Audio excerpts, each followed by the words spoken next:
नमस्कार, आप देखें मून दोपहर तक। मैं हूं विकास यादव। बात कर लेते हैं आगरा, फिरोजाबाद, शिकोहात और मथुरा से जुड़ी तमाम खबरों की, लेकिन उससे पहले नजर डालते हैं अब तक की सुर्खियों पर।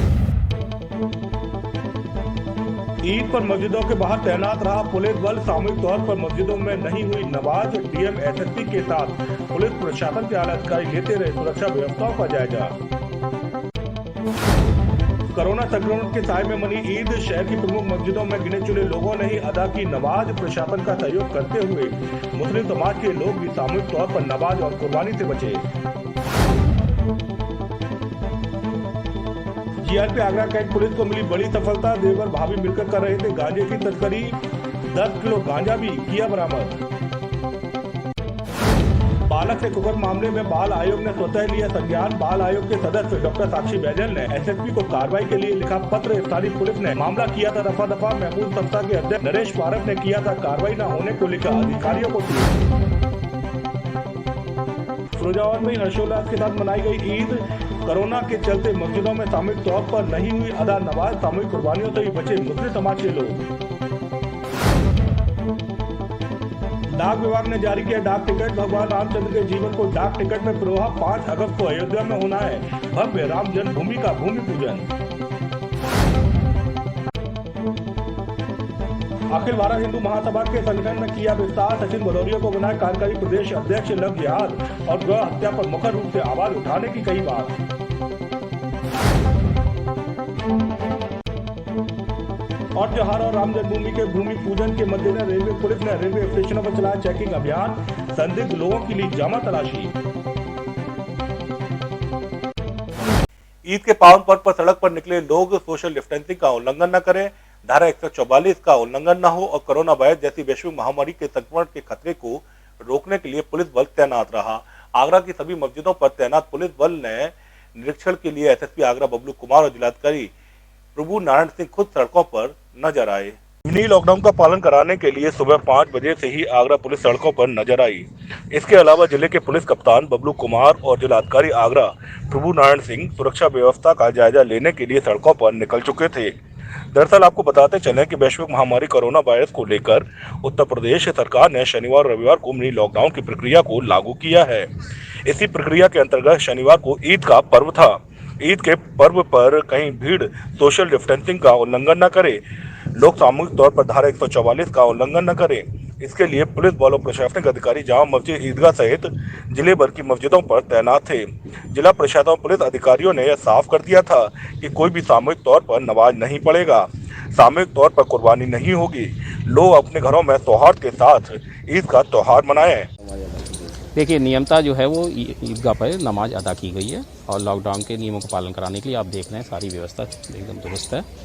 हर पॉइंट पे, हर बैरियर पे पुलिस अपनी ड्यूटी जो है मुस्तैदी से कर रही है और हम लोग जो है लॉकडाउन का अनुपालन जो है वो सुनिश्चित करा रहे हैं। हालांकि इस मामले में पुलिस को प्रशासनिक अधिकारियों ने पहले ही पीस कमेटियों की बैठक के साथ में धर्म गुरुओं के साथ में अपनी रणनीति साफ कर दी थी।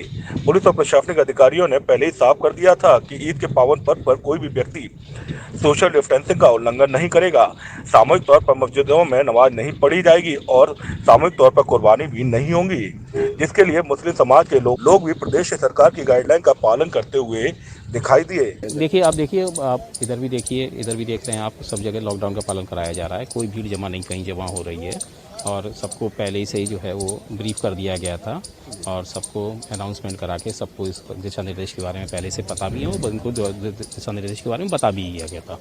तो इसलिए जो है किसी द्वारा कोई कहीं प्रकार की अभी तक भीड़ नहीं लगाई जा रही है और लॉकडाउन के नियमों का पालन इनके द्वारा किया जा रहा है और हम लोग द्वारा इसे सुनिश्चित कराया जा रहा है। एसएसपी आगरा बबलू कुमार के साथ में जिला अधिकारी आगरा प्रभु नारायण सिंह और जिले के समस्त क्षेत्राधिकारी और मजिस्ट्रेट लगातार चेकिंग कर रहे हैं। इसकी ब्रीफिंग भी हो रही है और बेवजह घूमने वालों के खिलाफ प्रभावी कार्रवाई भी की जा रही है। कोरोना वायरस के संक्रमण के दहशत के बीच ईद उल जुहा की नमाज शांति रूप से अदा की गई। प्रशासन की ओर से सभी मस्जिदों में सामूहिक नमाज पर रोक लगाई गई थी, जिसके चलते शहर की चुनिंदा मस्जिदों में गिने चुने लोग ही नमाज के लिए पहुंचे थे। कोरोना वायरस के संक्रमण की दहशत के बीच ईद उल जुहा की नमाज शांतिपूर्ण रूप से अदा की गई। प्रशासन की ओर से सभी मस्जिदों में सामूहिक नमाज पर रोक लगाई गई थी, जिसके चलते शहर की चुनिंदा मस्जिदों में गिने चुने लोग ही नमाज के लिए पहुंचे। आमतौर पर ईद के मौके पर ईदगाह के साथ साथ जामा मस्जिद में हजारों की संख्या में लोग एक साथ नमाज पढ़ने के लिए एकजुट होते हैं। लेकिन ईद उल फितर की तरह ईद उल जुहा के मौके पर भी दर्जन भर लोगों को ही नमाज की अनुमति मिली थी। इस दौरान जामा मस्जिद पर पुलिस और प्रशासन के आला अधिकारी मौजूद रहे। उनकी मौजूदगी के बीच इस्लामिक लोकल एजेंसी का इंतजाम या कमेटी के लोगों ने शाही जामा मस्जिद में नमाज अदा की। यहां तैनात पुलिस और प्रशासन के अधिकारियों ने बताया कि सुरक्षा के पूरे इंतजाम किए गए हैं और समाज के लोगों को के साथ पहले ही सभी बैठक कर उन्हें इस बारे में बता दिया गया था, जिसके चलते शांतिपूर्ण रूप से मस्जिद में नमाज अदा की गई। की आज अदा की गई है, क्या किस प्रकार की सुरक्षा व्यवस्था रही है? आज ईद उल जुहा की नमाज अभी समाप्त हो गई है। इसको संपन्न कराने के लिए हमारे एसएसपी साहब द्वारा पर्याप्त मात्रा में पुलिस फोर्स उपलब्ध कराया गया था। उसमें पीएसी भी थी, आरएएफ की प्लाटून भी थी और हमारा सिविल पुलिस का फोर्स भी था। हर चप्पे चप्पे पुलिस तैनात थी। मिश्रित आबादी वाले क्षेत्रों में फ्लैग मार्च भी कराया गया। इसके अलावा ड्रोन कैमरे से भी पूरे क्षेत्र में निगाह रखी गई है और अभी भी सुरक्षा व्यवस्था की जो भी व्यवस्थाएं थी अभी भी सुचारू रूप से चल रही हैं।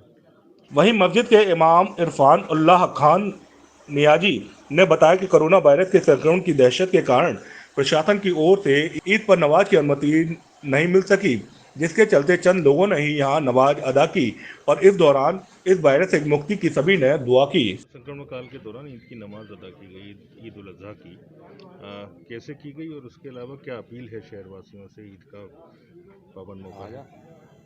हाँ, नमाज तो जैसे होती है वैसे ही हुई है अल्हम्दुलिल्लाह, लेकिन जाहिर बात है कि मस्जिद भरी होती है और जितने आदमी मस्जिद में होते हैं उतने तकरीबन बाहर होते हैं, तो थोड़ा कमी तो खली, लेकिन मजबूरी है, क्या किया जा सकता है, ये अल्लाह की तरफ से है। तो मैं यही कहूँगा कि पहली बात तो मैं तमाम शहर के बाशिंदे बिना तफरीक़े मज़हब व मिल्लत सबको ईद की बहुत बहुत मुबारकबाद पेश करता हूँ और तमाम शहर के लोगों से मैं अर्ज़ करूँगा, अपील करूँगा कि वो आपस में भाईचारा बना के रखें, एक दूसरे का सहयोग करें, क्योंकि सब आपस में भाई भाई हैं। और ईद की मुबारकबाद मोबाइल वगैरह से सोशल मीडिया के ज़रिए से एक दूसरे को पेश करें, ज़्यादा बाहर निकलने की कोशिश न करें, सफाई सुथराई का लिहाज रखें, हुकूमत और प्रशासन ने जो गाइडलाइन जारी की है उस पर अमल करने की कोशिश करें और सबके लिए दुआ खैर और मुल्क और शहर के लिए हमने नमाज के अंदर भी दुआ की है और अभी भी करता हूँ कि अल्लाह ताला हमारे शहर और मुल्क के अंदर खूब तरक्की अता फ़रमाएँ, खुशहाली अता फ़रमाएँ, जो भी रुकावटें हैं वो दूर हो जाएँ। इरफान खान वही इस्लामिक लोकल एजेंसी के चेयरमैन हाजी असलम कुरैशी, मुस्लिम कमेटी के अध्यक्ष हाजी बिलाल समेत तमाम मुस्लिम समाज के लोगों का कहना था कि प्रशासन के दिए गए निर्देशों के आधार पर ही इस बार भी लोगों ने घरों में ही नमाज अदा की है। उन्होंने बताया कि ईद उल जुहा के मौके पर आमतौर पर लगभग 1.25 लाख से अधिक लोग मस्जिद में एक साथ नमाज पढ़ते थे, जिसके बाद घरों में कुर्बानियों का सिलसिला अगले 3 दिनों तक चलता था, जो अभी भी जारी रहेगा। क्या अपील है शहरवासियों से और किस प्रकार से पूरा काम होगा? ईदगाह और जामा मस्जिद में हर साल की तरह इस साल भी जो है नमाज पढ़ी गई, मगर जो चीज़ कोरोना वायरस की वजह से जो है लोगों ने बहुत एहतियाती करी, सिर्फ 7 आदमियों ने वहाँ नमाज पढ़ी ईदगाह में और यहाँ भी 5-6-7 आदमियों ने नमाज पढ़ी। लोगों को वैसे जो है इस बात का एहसास हुआ है, हाँ साहब, ये कोरोना वायरस की वजह से जो है धर्म स्थलों पर जो है नमाज नहीं हुई है, तो फिर उन्होंने काफ़ी जो रोष पैदा करना चाहेंगे इस मौके पे? इसमें प्रशासन से हमारी जी अपील है, आगे के नहीं है, वैसे तो अल्लाह से दुआ करिए, इसको जो है बीमारी को जो आई है, आपदा आई है, जो इसको जो है नेस्त नाबूद हो गए। और हमने कहा अपने अपने लोग घरों में जो है कुर्बानियाँ करें और नमाज पढ़ें अपने अपने घरों में, जो हमने पहले भी अपील की थी और अब भी अपील कर रहे हैं हम। और जहाँ तक है वो जो है सरकार की जो गाइडलाइन है इसके हिसाब चलना चाहिए और हम सब लोग चलेंगे। ठीक। क्या दुआ की है खासतौर पे क्योंकि कोरोना का संक्रमण काल चल रहा है? देखिए, सबसे पहले तो मैं शहरवासियों को जो है ईद उल अज़हा की मुबारकबाद पेश करूंगा और आज जो है बड़ी शांतिपूर्वक तरीके से ईदगाह और शाही जामा मस्जिद में ईद की नमाज जो है अदा की गई। जो सरकार की गाइडलाइन थी उसके तहत जो मस्जिदों में प्रवेश के लिए जो लोगों को कहा गया था, सिर्फ उन्हीं लोगों ने चंद अफरादों के साथ नमाज अदा की है और उसके बाद जो है दुआ कराई गई। दुआ के अंदर मेन यही रहा कि सबसे पहले जो इस देश के अंदर ये पूरी दुनिया में जो ये एक वबा फैली हुई है कोरोना वायरस नाम की कोविड-19, इसका अल्लाह से जो है खात्मे के लिए दुआ करी है और साथ ही साथ जो है मुल्क में अमन चैन रहे, भाईचारा कायम रहे, हिंदू मुस्लिम सिख ईसाई सब अपने साथ साथ रहें। और ये सुलह कुल की नगरी है, यहाँ जमुना गंगा जमुनी तहजीब एक तरीके से बहती है, तो उसको जो है कायम रखेंगे। और बाकी सब जो है 3 दिन तक ये त्यौहार चलेगा, कुर्बानी रहेगी। और ख़ास जो इसमें जो बात रही वो पुलिस प्रशासन की रही, जो इतने अच्छे और पुख्ता इंतजाम इन्होंने किए जिससे शांतिपूर्वक तरीके से त्यौहार मनाया जाए। वहीं मुस्लिम समाज के लोगों ने पुलिस प्रशासन की ओर से की गई व्यवस्थाओं व साफ सफाई के लिए उन्हें धन्यवाद भी दिया। इस मौके मुस्लिम समाज के लोगों ने नमाज के बाद दुआ की कि ऐसी ईद उन्हें दोबारा न देखनी पड़े, कि मस्जिदों में सन्नाटा पसरा हो और लोग एक साथ जमात में खड़े होकर नमाज भी अदा न कर सकें। हालांकि लॉकडाउन के चलते इस बार आवाजाही की अनुमति नहीं दी गई थी, जिसके चलते सड़कों से लेकर मस्जिद में सन्नाटा ही पसरा नजर आया। पुलिस प्रशासन के साथ साथ मस्जिद पर सिविल डिफेंस के वॉलंटियर्स भी व्यवस्थाओं के लिए तैनात नजर आए। आगरा कैंट जीआरपी पुलिस को एक बड़ी सफलता हाथ लगी है। गांजे की तस्करी करने वाले एक महिला सहित एक पुरुष को थाना जीआरपी आगरा पुलिस ने गिरफ्तार किया है। इनके पास से 10 किलोग्राम गांजा भी बरामद किया गया है। दोनों ही विशाखापट्टनम आंध्र प्रदेश के रहने वाले हैं और रिश्ते में दोनों देवर भाभी हैं। कैमरे के सामने दिखने वाली ये महिला और पुरुष रिश्ते में देवर भाभी हैं, जो विशाखापट्टनम आंध्र प्रदेश के रहने वाले हैं। दरअसल चेकिंग के दौरान बीती रात आगरा कैंट जीआरपी पुलिस ने विशाखापट्टनम आंध्र प्रदेश में रहने वाले देवर भाभी को हिरासत में लिया है। पुलिस को सूचना मिली थी कि विशाखापट्टनम आंध्र प्रदेश के रहने वाले कुछ लोग आगरा में गांजा तस्करी का काम कर रहे हैं। इसी सूचना तंत्र को मजबूत करते हुए पुलिस ने मुखबिर की सूचना पर दोनों देवर भाभी को हिरासत में ले लिया और इनके पास से 10 किलो गांजा भी बरामद किया है। देखो, ये दोनों ये तस्कर हैं और ये एपी एक्सप्रेस विशाखापट्टनम से दिल्ली जा रहे थे। मुखबिर द्वारा सूचना भी मिली थी और हमारी जीआरपी के इंस्पेक्टर साहब विजय सिंह यहाँ चेकिंग कर रहे थे। उनके लिए पहले से ही आदेश हुआ था कि बकरीद के त्यौहार पर और रक्षाबंधन के त्यौहार पर प्लेटफॉर्म पर ट्रेनों की चेकिंग की जाए।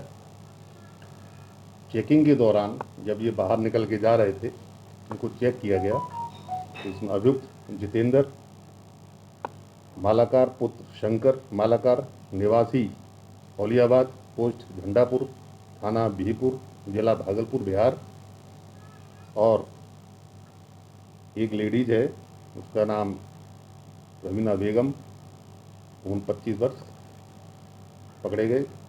उनकी तलाशी में 10 किलो गांजा पकड़ा गया। इससे पहले भी जीआरपी आगरा कैंट पुलिस ने विशाखापट्टनम आंध्र प्रदेश में रहने वाले कई लोगों को जेल भेजा है, जिनमें कई मात्रा में गांजा बरामद हुआ था।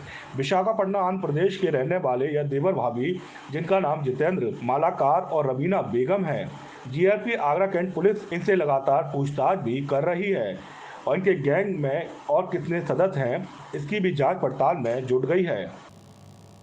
पुराना इतिहास के बारे में मैं इसकी जानकारी करूंगा।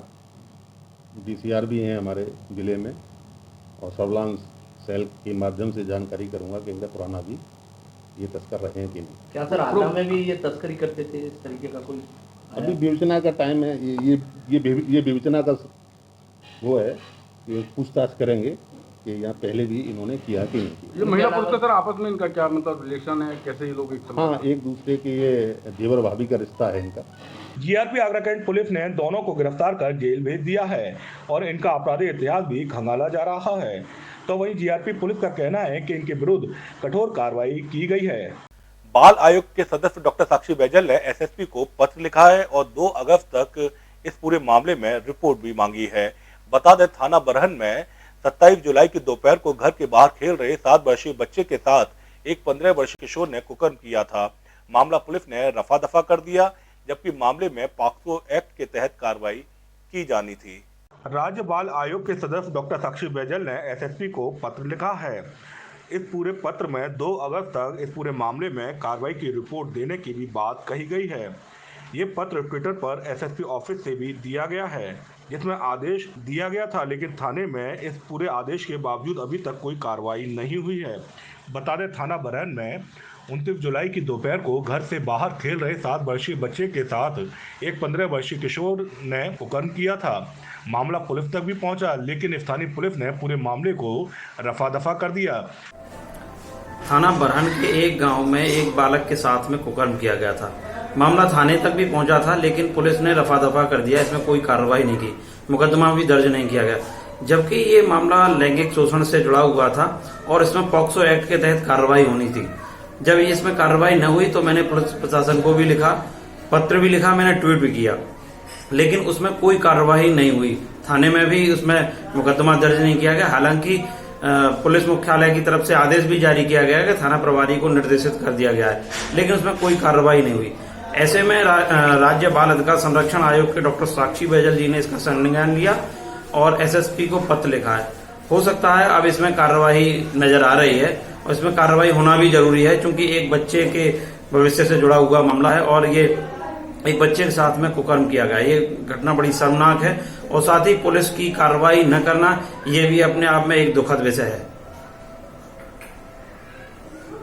जबकि पूरे मामले में पॉक्सो एक्ट के तहत कार्रवाई की जानी थी। बता दें, पूरे मामले में महफूज संस्था के समन्वयक नरेश पारस ने एसएसपी के साथ कई जगह ट्वीट किया था। इस पूरे मामले में उत्तर प्रदेश राज्य बाल अधिकार संरक्षण आयोग ने स्वतः ही संज्ञान लिया है और इस मामले में एसएसपी से कार्रवाई की बात करते हुए उन्हें जानकारी देने की भी मांग की है।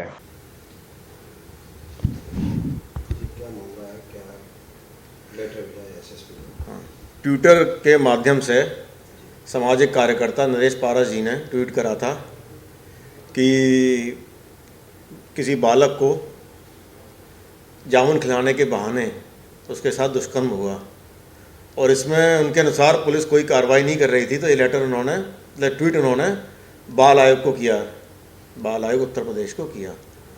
उसी लेटर को उससे संज्ञान लेते हुए आयोग ने एसएसपी आगरा को निर्देशित किया है कि तुरंत कार्रवाई करते हुए पॉक्सो एक्ट या जो भी धाराएं लगती हैं, गंभीर से गंभीर धाराएं लगा करके जो अपराधी है उसके खिलाफ कार्रवाई करी जाए और कार्रवाई को आयोग को बताया जाए। वहीं आयोग के सदस्य डॉक्टर साक्षी बैजल का कहना है कि 2 दिन में इस पूरे मामले में एसएसपी को कार्रवाई के लिए कहा गया है। अगर 2 दिन में इस पूरे मामले में कार्रवाई नहीं की जाती है तो आयोग आगे की रणनीति पर विचार करेगा। शिकोवाद में ईद का त्योहार देखते हुए शासन प्रशासन ने सभी मस्जिदों में ड्रोन कैमरों से निगरानी की, साथ ही मस्जिदों के बाहर चेकिंग अभियान भी चलाया। इस मौके पर शहर भर में गश्त भी बढ़ाई गई है, साथ ही जगह जगह फ्लैग मार्च भी किया गया। फिरोजाबाद में शिकोवाद में ईद का त्योहार देखते हुए शासन प्रशासन ने सभी मस्जिदों में ड्रोन कैमरे से निगरानी की, साथ ही मस्जिदों को चेक भी किया गया। इस मौके पर एसएसपी राजेश कुमार ग्रामीण और सीओ इंदु प्रभा और एसडीएम देवेंद्र सिंह थाना अध्यक्ष के साथ फोर्स लेकर शहर भर में गश्त पर भी निकले। इस दौरान लोगों से भी अपील की गई कि वे बेवजह घर से ना निकले और ईद अपने घर पर ही मनाएं। आज किस बात को लेकर फ्लैग मार्च किया गया?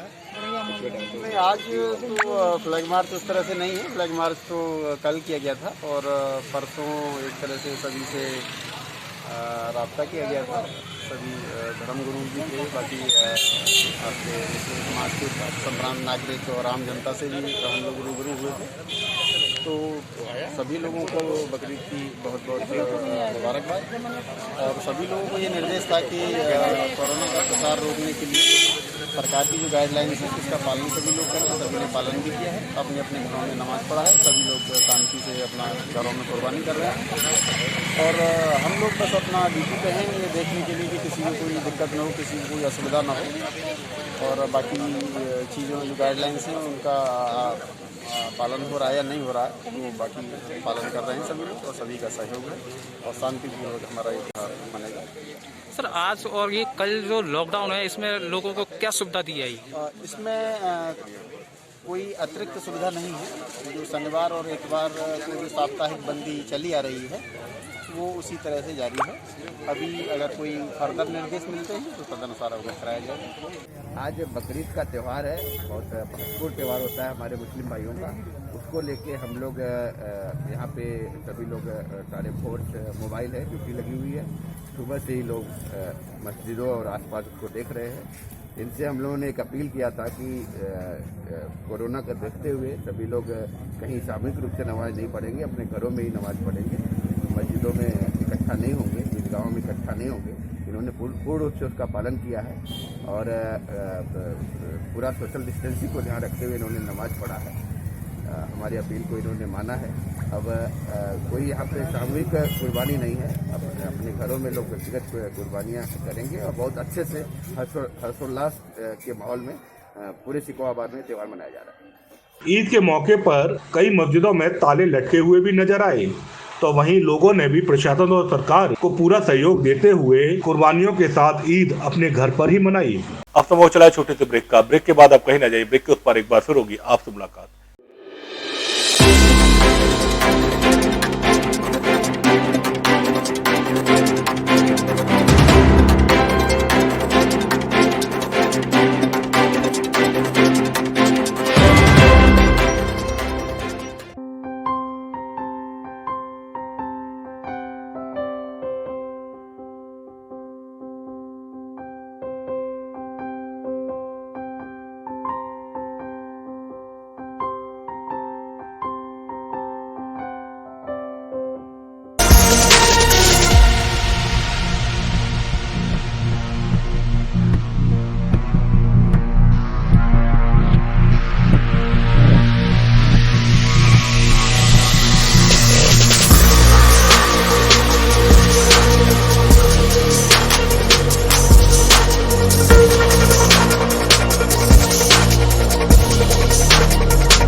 जब भी कोई घटना, विषय, मुद्दा या परिवर्तन समाज को कचोटता है, उद्वेलित करता है, तब शुरू होती है एक बहस। पक्ष विपक्ष में चलते हैं तर्क और जन्म लेते हैं विचार।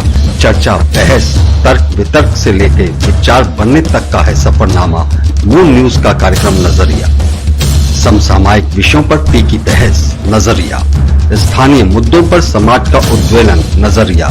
यदि आप भी नजरिया कार्यक्रम में सहभागी होना चाहते हैं तो आप हमें एसएमएस कर सकते हैं।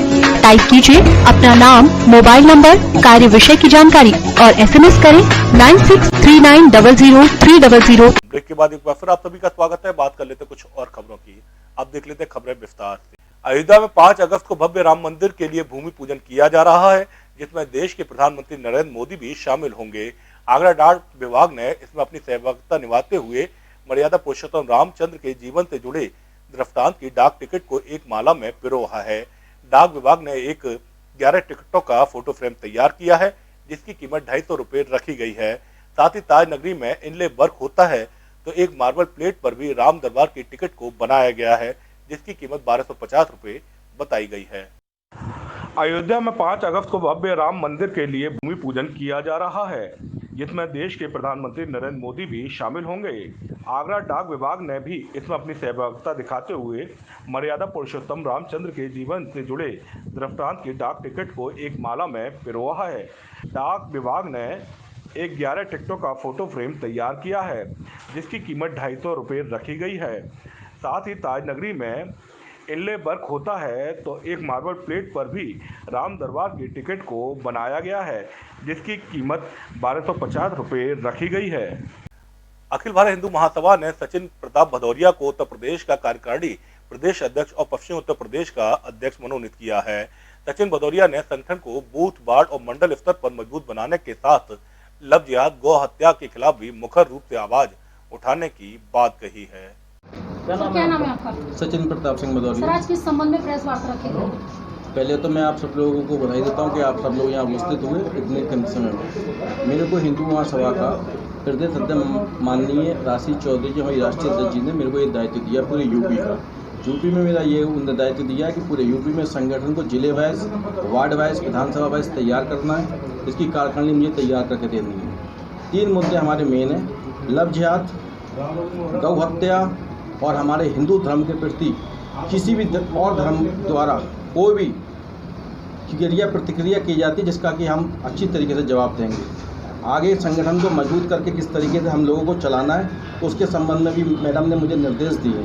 अब हिंदू महासभा एक नई तरीके से काम करेगा पूरी यूपी में जोर शोर से। सबसे पहले हर जगह बूथ स्तर से लेकर विधानसभा स्तर से लेकर मंडल अध्यक्ष से लेकर सबकी नियुक्ति करनी है 1 महीने के अंदर, पहला टारगेट। इस बीच में गौ हत्या, लव जिहाद सबसे बड़ा मुद्दा है हमारा, ये हम कतई बर्दाश्त नहीं करेंगे। शांति व्यवस्था बनाए रखें। ईद के समय पे जो ईद है, इनकी शांति से ईद मनाए। इसमें अगर पब्लिक स्पॉट पे किसी भी जीव हत्या किया जाएगा, उसका हम प्रशासन के संग मिलकर, प्रशासन का सहयोग करके इस कार्य को रुकवाएंगे। गौ हत्या किसी भी तरीके से बर्दाश्त नहीं है पूरे यूपी में। अगर किसी क्षेत्र के अंदर गौ हत्या होती है, उसका जिम्मेदार अगर हम प्रशासन को सूचना देते हैं और फिर भी ये काम नहीं रुकता है, उसकी जिम्मेदारी उस इलाके के इंस्पेक्टर, उस इलाके के सीओ की होगी। अगर कोई गौ हत्या होती है, आज से लेकर जब तक भी अगर होगी, हम उसका विरोध करेंगे और इस हद तक विरोध करेंगे, अगर हमको माननीय योगी जी से भी मिलना पड़े तो हम योगी जी से भी मिलेंगे, उस इंस्पेक्टर सीओ के खिलाफ कार्रवाई कराएंगे।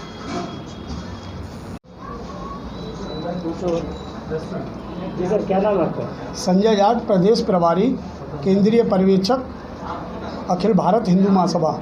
आज आप लोग यहाँ पर एकत्रित हुए, क्या रीज़न है इसके यहाँ पे? देखिए, अखिल भारत हिंदू महासभा पूरे भारत का सबसे पुराना संगठन है और इस संगठन की राष्ट्रीय अध्यक्ष राजश्री चौधरी जी, जो कि नेताजी सुभाष चंद्र बोस की प्रपोत्री हैं, वह संगठन की राष्ट्रीय अध्यक्ष हैं। और मुझे उनका एक आदेश मिला है जिसमें हमारे सचिन प्रताप सिंह भदौरिया हैं, नाई की मंडी क्षेत्र में रहते हैं, उनको अखिल भारत हिंदू महासभा का प्रदेश का कार्यकारी अध्यक्ष और पश्चिम उत्तर प्रदेश का अध्यक्ष नियुक्त किया जाता है। आज जो प्रेस वार्ता हम लोगों ने यहाँ पर बुलाई है, ये सचिन जी को प्रदेश का कार्यकारी अध्यक्ष के रूप में आज से ये 4 संभाल रहे हैं। और सचिन इससे पहले समाजवादी पार्टी के कई बड़े पदों पर रह चुके हैं और हिंदुत्व की भावना को देखते हुए राजश्री चौधरी ने निर्देश दिया, उसी निर्देश की कॉपी हम लोग मीडिया के माध्यम से आपके सामने करेंगे। मैं सचिन प्रताप सिंह भदौरिया जी को बधाई देता हूँ। 5 अगस्त और 15 अगस्त को लेकर जीआरपी और आरपीएफ ने संयुक्त रूप से रेलवे स्टेशनों पर चेकिंग शुरू कर दी है। 10 एजेंसियों के इनपुट मिलने के बाद पूरे प्रदेश में लगातार चेकिंग की जा रही है। संदिग्ध व्यक्तियों की जामा तलाशी हो रही है। डॉग स्क्वाड, एंटी सबोटाइज टीम के साथ में सीसीटीवी कैमरे के माध्यम से भी स्टेशन पर आने जाने वाले लोगों पर नजर रखी जा रही है। सुरक्षा एजेंसियों से मिले इनपुट के बाद ताजनगरी आगरा में चप्पे चप्पे पर पुलिस बल चेकिंग में जुट गया है। तो वहीं आगरा कैंट रेलवे स्टेशन सहित सभी रेलवे स्टेशनों पर लगातार जीआरपी और आरपीएफ पुलिस बल संयुक्त रूप से चेकिंग कर रहा है। दरअसल आपको बताते चले कि आगामी 5 अगस्त को अयोध्या में भगवान श्री राम के भव्य मंदिर की नींव रखी जानी है, जिसको लेकर देश की तमाम सुरक्षा एजेंसियों ने इनपुट दिया है। सुरक्षा एजेंसियों के इनपुट के बाद पूरे प्रदेश में लगातार चेकिंग की जा रही है। के माध्यम से हम लोगों ने कल कैंट स्टेशन पर चेकिंग की, प्लेटफॉर्म पर जो यात्री थे उनके बैगों की चेकिंग की। डॉग स्क्वाड भी के साथ में हमने चेकिंग की, ट्रेन के अंदर चेकिंग की, जिससे कोई अराजक तत्व, कोई सामान या सामग्री न ले जाने पावे। सुरक्षा की दृष्टि से बकरीद का त्यौहार, रक्षाबंधन की दृष्टि से चेकिंग की गई। 5 अगस्त के बाद अगर हम दूसरे इनपुट की बात करें तो 15 अगस्त को भी सुरक्षा एजेंसियों ने देश के कई राज्यों को लेकर इनपुट जारी किया है। इनपुट आने के बाद जीआरपी और आरपीएफ संयुक्त रूप से डॉग स्क्वाड के साथ चेकिंग कर रही हैं। यात्रियों के सामान की चेकिंग की जा रही है। सीसीटीवी कैमरे के माध्यम से भी नज़र रखी जा रही है। इसके अलावा एक्सरे मशीन के जरिए भी यात्रियों का सामान चेक किया जा रहा है। रक्षाबंधन भी नज़दीक है, भूमि पूजन भी होना है, उसके बाद श्री कृष्ण जन्माष्टमी है, तो क्या कुछ एहतियात बरती जाएगी? एहतियात जो कल बरती थी सेम उसी तरह एहतियात बरती जाएगी और जो अराजक तत्व हैं स्टेशनों पर उनकी चेकिंग की जाएगी और उनकी मसूओं पर हम लोग पानी फेरेंगे, कामयाब नहीं होने देंगे। अधिकारियों ने साफ कर दिया है कि होटल, ढाबे, बस स्टैंड और रेस्टोरेंट के साथ रेलवे स्टेशनों पर लगातार चेकिंग की जाए। संदिग्ध व्यक्तियों की तत्काल जामा तलाशी भी ली जाए। बड़ी मुद्दतों के बाद ईद का ऐसा पावन पर्व देखने को मिला है जब तकरीबन 250 वर्ष बाद सामूहिक तौर पर कुर्बानी नहीं हुई हो और सामूहिक तौर पर नमाज भी अदा नहीं की गई। मुस्लिम समाज के बुजुर्ग बताते हैं कि उन्होंने अपने जीवन में कभी ऐसा वक्त नहीं देखा। हालांकि यह जरूरी भी है क्योंकि कोरोना वायरस के संक्रमण से बचने के लिए इबादत से ज्यादा जरूरी लोगों को जागरूक होने के साथ उनकी जान बचाना है। वैश्विक महामारी कोरोना वायरस को लेकर जहां उत्तर प्रदेश सरकार ने अपनी गाइडलाइन जारी की है, तो वहीं जिला प्रशासन आगरा ने भी ईद पर्व और कोरोना वायरस को लेकर एक ही दिन पूर्व ही शांतिपीठ कमेटी के साथ बैठक कर गाइडलाइन जारी की थी। इन गाइडलाइंस में यह साफ तौर पर कहा गया था, मुस्लिम भाई ईद सौहार्द के साथ मनाएं, सोशल डिस्टेंसिंग का पालन करें, मास्क पहने और सामूहिक तौर पर नमाज न पढ़ें और न ही सामूहिक तौर पर कुर्बानी दें। मुस्लिम समाज के लोगों ने जिला प्रशासन आगरा उत्तर प्रदेश सरकार की गाइडलाइन का पूरी तरीके से पालन किया है। ताजनगरी आगरा में जहां शिद्दत के साथ में ईद मनाई गई, तो वहीं ना तो सामूहिक तौर पर नमाज अदा की गई और ना ही कुर्बानी हुई। मगर इस मामले में मुस्लिम समाज के बुजुर्गों से जब हमने बात की तो मुस्लिम समाज के बुजुर्ग बताते हैं कि तकरीबन 250 वर्ष बाद एक ऐसा ईद का त्यौहार देखने को मिला है जब सामूहिक तौर पर नमाज अदा नहीं की गई और ना ही कुर्बानी हुई। मुस्लिम समाज के लोगों में इस तरीके से त्यौहार मनाने को लेकर मायूसी भी जरूर नजर आई थी। मगर मुस्लिम समाज के लोगों का कहना था कि वैश्विक महामारी कोरोना वायरस को लेकर जहां देश के प्रधानमंत्री ने पहले ही कहा था कि जान है तो जहान है, यानी स्थिति साफ है कि इबादत और आराधना से ज़्यादा ज़रूरत लोगों के बचाव की है, जिससे परिवार सुरक्षित रह सके और देश सुरक्षित रहे। एक तरफ ईद का पावन पर्व तो दूसरी तरफ मिनी लॉकडाउन। प्रदेश सरकार ने शनिवार और रविवार को मिनी लॉकडाउन प्रक्रिया को लागू किया है, जिसके चलते कोई भी व्यक्ति बेवजह सड़कों पर न घूमेगा और न ही बाजार खोले जाएंगे। इस बुलेटिन में इतना ही। अगले बुलेटिन में एक बार फिर होगी आपसे मुलाकात, तब तक के लिए दीजिए मुझे इजाजत। नमस्कार।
जब भी कोई घटना, विषय, मुद्दा या परिवर्तन समाज को कचोटता है, उद्वेलित करता है, तब शुरू होती है एक बहस। पक्ष विपक्ष में चलते हैं तर्क और जन्म लेते हैं विचार। चर्चा, बहस, तर्क वितर्क से लेकर विचार बनने तक का है सफरनामा मून न्यूज का कार्यक्रम नजरिया। समसामयिक विषयों पर तीखी बहस, नजरिया। स्थानीय मुद्दों पर समाज का उद्वेलन, नजरिया। यदि आप भी नजरिया कार्यक्रम में सहभागी होना चाहते हैं तो आप हमें एसएमएस कर सकते हैं। टाइप कीजिए अपना नाम, मोबाइल नंबर, कार्य विषय की जानकारी और एसएमएस करें 9639000300।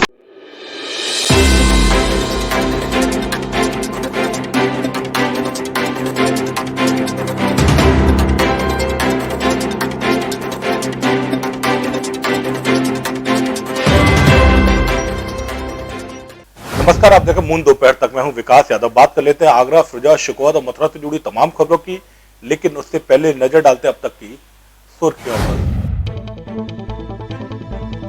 ईद पर मस्जिदों के बाहर तैनात रहा पुलिस बल। सामूहिक तौर पर मस्जिदों में नहीं हुई नमाज। डीएम एसएसपी के साथ पुलिस प्रशासन के आला अधिकारी लेते रहे सुरक्षा व्यवस्थाओं का जायजा। कोरोना संक्रमण के साए में मनी ईद। शहर की प्रमुख मस्जिदों में गिने चुने लोगों ने ही अदा की नमाज। प्रशासन का सहयोग करते हुए मुस्लिम समाज के लोग भी सामूहिक तौर पर नमाज और कुर्बानी से बचे। जीआरपी आगरा कैंट पुलिस को मिली बड़ी सफलता। देवर भाभी मिलकर कर रहे थे गांजे की तस्करी। 10 किलो गांजा भी किया बरामद। बालक से कुकर मामले में बाल आयोग ने स्वतः लिया संज्ञान। बाल आयोग के सदस्य डॉक्टर साक्षी बैजल ने एसएसपी को कार्रवाई के लिए लिखा पत्र। स्थानीय पुलिस ने मामला किया था रफा दफा। महमूद संस्था के अध्यक्ष नरेश पारख ने किया था कार्रवाई न होने को लिखा अधिकारियों को। फिरोजाबाद में हर्षोल्लास के साथ मनाई गई ईद। कोरोना के चलते मस्जिदों में सामूहिक तौर पर नहीं हुई अदा नमाज। सामूहिक कुर्बानियों से ही बचे मुस्लिम समाज के लोग।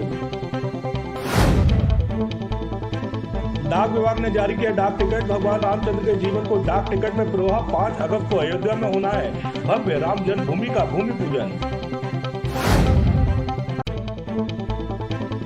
अखिल भारत हिंदू महासभा के संगठन में किया विस्तार। सचिन भदौरिया को बनाया कार्यकारी प्रदेश अध्यक्ष। लव जिहाद और गौ हत्या पर मुखर रूप से आवाज उठाने की कही बात।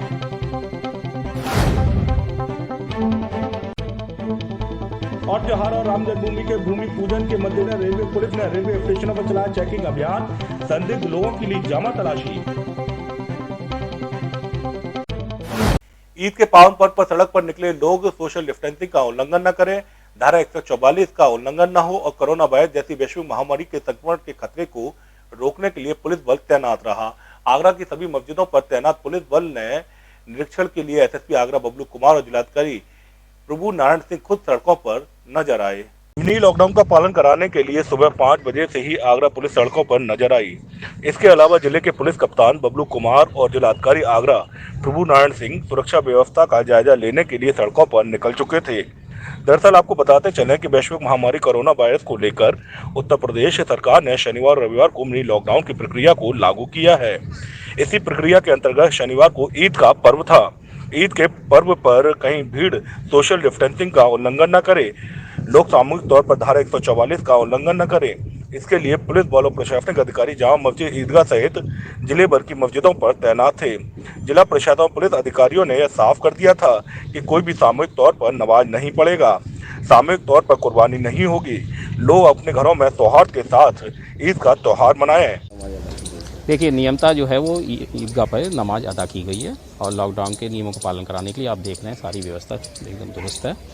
हर पॉइंट पे, हर बैरियर पे पुलिस अपनी ड्यूटी जो है मुस्तैदी से कर रही है और हम लोग जो है लॉकडाउन का अनुपालन जो है वो सुनिश्चित करा रहे हैं। हालांकि इस मामले में पुलिस को प्रशासनिक अधिकारियों ने पहले ही पीस कमेटियों की बैठक के साथ में धर्म गुरुओं के साथ में अपनी रणनीति साफ कर दी थी। पुलिस और प्रशासनिक अधिकारियों ने पहले ही साफ कर दिया था कि ईद के पावन पर्व पर कोई भी व्यक्ति सोशल डिस्टेंसिंग का उल्लंघन नहीं करेगा, सामूहिक तौर पर मस्जिदों में नमाज नहीं पढ़ी जाएगी और सामूहिक तौर पर कुर्बानी भी नहीं होगी, जिसके लिए मुस्लिम समाज के लोग भी प्रदेश सरकार की गाइडलाइन का पालन करते हुए दिखाई दिए। देखिए, आप इधर भी देखिए, इधर भी देख रहे हैं आप, सब जगह लॉकडाउन का पालन कराया जा रहा है। कोई भीड़ जमा नहीं कहीं जमा हो रही है और सबको पहले ही से ही जो है वो ब्रीफ कर दिया गया था और सबको अनाउंसमेंट करा के सबको इस दिशा निर्देश के बारे में पहले से पता भी है और उनको दिशा निर्देश के बारे में बता भी दिया गया था।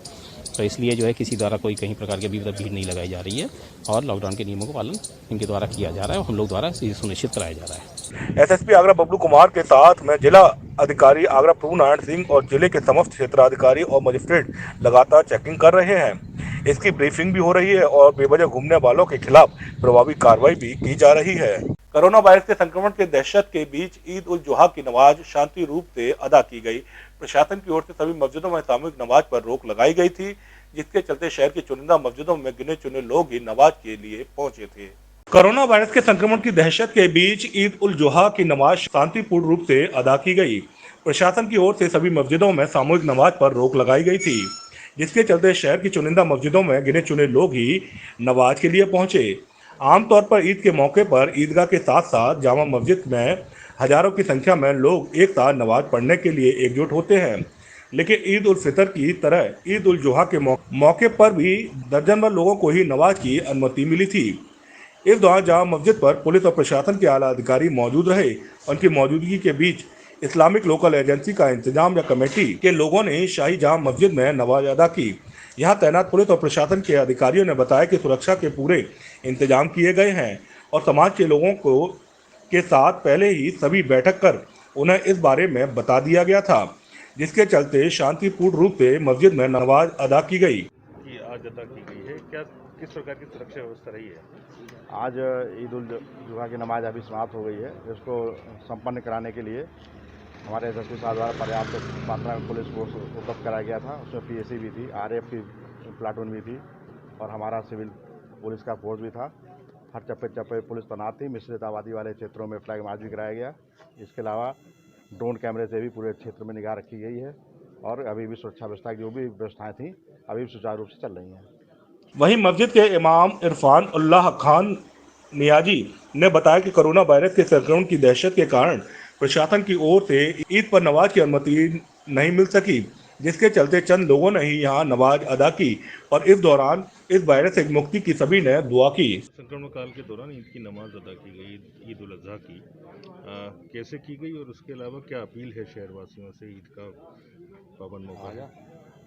हाँ, नमाज तो जैसे होती है वैसे ही हुई है अल्हम्दुलिल्लाह, लेकिन जाहिर बात है कि मस्जिद भरी होती है और जितने आदमी मस्जिद में होते हैं उतने तकरीबन बाहर होते हैं, तो थोड़ा कमी तो खली, लेकिन मजबूरी है, क्या किया जा सकता है, ये अल्लाह की तरफ से है।